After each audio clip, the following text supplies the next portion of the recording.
श्रीभगवती स्तोत्रम्। जय भगवती देवी नमो वरदे। जय पाप विनाशिनी बहुफलदे। जय शुम्भ निशुम्भ कपालधरे। प्रणमामि तु देवी नरार्तिहरे। जय चन्द्र दिवाकर नेत्रधरे। जय पावक भूषित वक्त्रवरे। जय भैरव देह निलीन परे। जय अंधक दैत्य विशोक करे। जय महिष विमर्दिनी शूल करे। जय लोक समस्तक पाप हरे।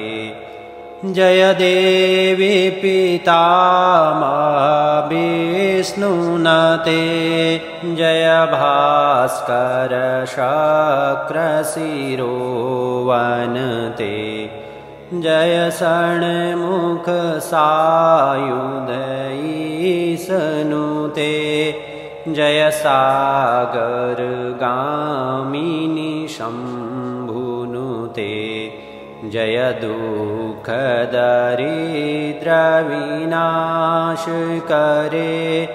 जय पुत्र कलत्र विवृद्धि करे। जय देवी समस्त शरीर धरे।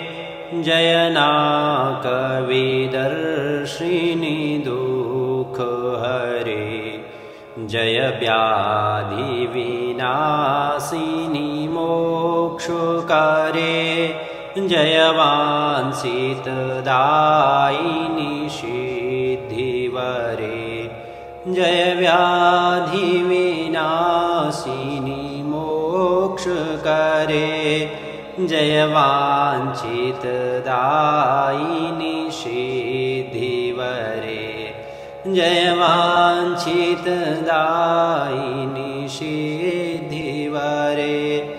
एतद्व्यासकृतं स्तोत्रं यः पठेन्नियतः शुचिः। गृहे वा शुद्धभावेन प्रीता भगवती सदा।